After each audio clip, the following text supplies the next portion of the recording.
Alzheimer's disease is a journey. It is a journey that millions of people and their families are on right now. It is a progressive brain disorder. This means it gets worse over time. It slowly takes away memory and thinking skills. Eventually, it can impact the ability to carry out the simplest daily tasks. As a neurosurgeon and a journalist, I have seen the profound effects of this disease.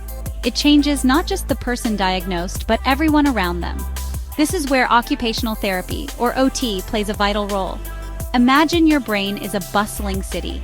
It has countless roads connecting different neighborhoods. These roads are nerve cells, or neurons. They carry messages back and forth, allowing you to think, remember, move. But in a brain with Alzheimer's disease, there are major roadblocks. Two culprits are to blame for this traffic jam: plaques and tangles. These are sticky clumps of a protein called beta amyloid. These plaques block the signals from getting through. There is another protein called tau. In a healthy brain, tau helps keep the internal structure of the neuron stable. In Alzheimer's, the tau protein changes shape. It twists into abnormal structures called tangles. Ultimately, the cell dies. As more and more neurons die, the brain begins to shrink. It is a physical change that we can see on brain scans. The damage spreads from the memory centers to other regions of the brain. Understanding this biological process is crucial. It explains why symptoms progress over time. It also helps us understand why interventions need to be adapted as the disease moves through its different stages, from early memory lapses to profound cognitive decline. Occupational therapists often have a unique vantage point. They may be the first healthcare professionals to notice subtle early signs of cognitive decline. This is because they work with clients on complex, real-world tasks. An OT might be seeing a patient for something completely unrelated, like recovery from a fall. During these sessions, the OT observes how the person functions in their daily life. It is in the small struggles with familiar activities that the first red flags of Alzheimer's can appear. One of the first things an OT might observe is difficulty with IADLs. For example, a client might suddenly struggle with managing their finances. They might forget to pay bills. Another common sign is difficulty with medication management. The person might forget to take their pills. An OT might also notice the person is having trouble preparing a meal, or they might struggle to follow the steps of a familiar recipe. Another key area of observation is problem solving and planning. An OT might see a client get easily flustered when something unexpected happens. Subtle changes in personality and social engagement can also be telling. They may lose interest in hobbies or activities they used to enjoy. In the early stage of Alzheimer's, the goal of occupational therapy is proactive. It is about empowerment. The person is still largely independent. The OT's role is to provide strategies and tools, help maintain routines. The focus is on compensation, finding new ways to do things. This builds confidence. Establishing and simplifying routines is a primary intervention. A predictable daily schedule can be a powerful anchor. The OT can work with the client to create a structured day. Memory compensation is another key area. Sticky notes for reminders. Smartphone alerts for medications. Finally, safety and planning for the future are critical. Home safety evaluation to spot risks early. Remove throw rugs to prevent falls. The OT helps with sensitive conversations about the future. Planning for when driving is no longer safe. Addressing issues early empowers the person in decision-making, ensures their wishes are known and respected. As Alzheimer's progresses to the middle stage, the cognitive and functional decline becomes more pronounced. The person needs more hands-on assistance with daily activities. The focus of occupational therapy shifts from compensation to adaptation. The OT works to simplify the world around the person, breaking down complex activities into manageable steps and reducing sources of frustration. For dressing, lay out clothes in the order they should be put on. Replace complex buttons and zippers with elastic waistbands or Velcro closures. For bathing, recommend a shower chair. Add grab bars. The key is to find the just right challenge, allowing the person to do as much as they can for themselves.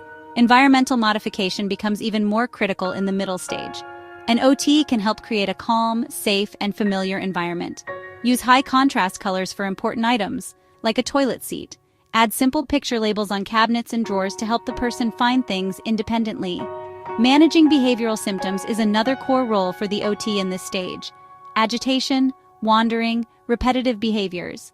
An OT is trained to be a detective, looking for the root cause of the behavior. Is the person in pain? By identifying the trigger, the OT can suggest non-pharmacological solutions.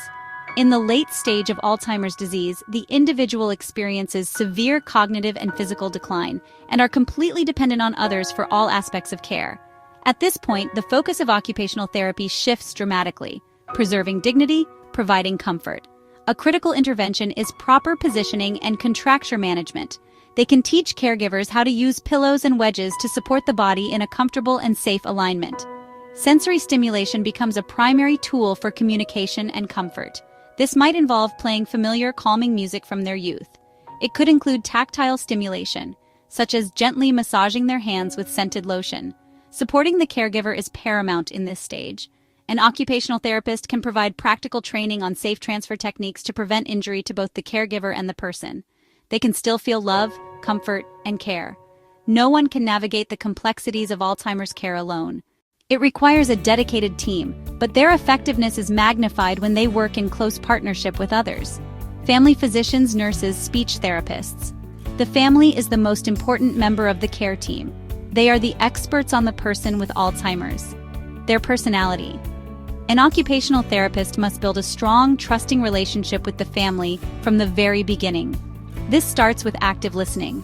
Education is a cornerstone of this partnership. An occupational therapist can demystify the changes that are happening. For example, explaining that pacing is not defiance but a response to anxiety can change a caregiver's perspective from frustration to compassion. The occupational therapist can provide hands-on training for specific caregiving techniques. Effective communication among all professionals is essential. Meaningful activity is essential for human well-being. In fact, it becomes even more important. Engaging in activities can reduce agitation, provide a sense of purpose. An occupational therapist is an expert in activity analysis. They break down tasks and adapt them to match a person's remaining abilities. Simple, familiar tasks can be incredibly therapeutic. For someone who loved cooking, wash vegetables, folding towels, these activities tap into long-term procedural memory and help a person feel competent and useful. Art and music enable non-verbal expression and connection. You don't need to be an artist or musician to benefit. Nature and movement matter. Alzheimer's disease presents one of the most significant healthcare challenges of our time. It is a relentless journey that gradually chips away at memory, function, identity.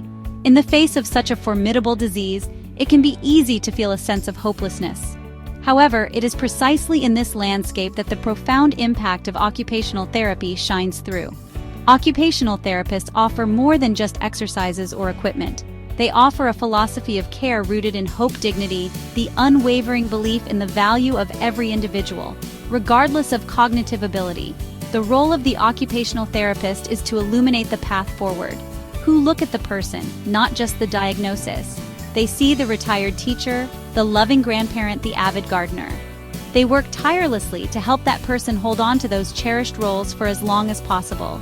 Through clever adaptations, environmental modifications, compassionate caregiver training, occupational therapists can transform a day filled with frustration into one with moments of success and connection, into an opportunity for choice and independence.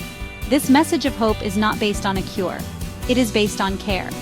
It is about improving the quality of a person's life, right here, right now. It is about ensuring that every day has the potential for comfort, joy, meaningful engagement. An occupational therapist helps a family understand that even when their loved one can no longer speak, they can still feel the warmth of a hand, sense the love that surrounds them. And most importantly, bearers of a persistent and powerful light.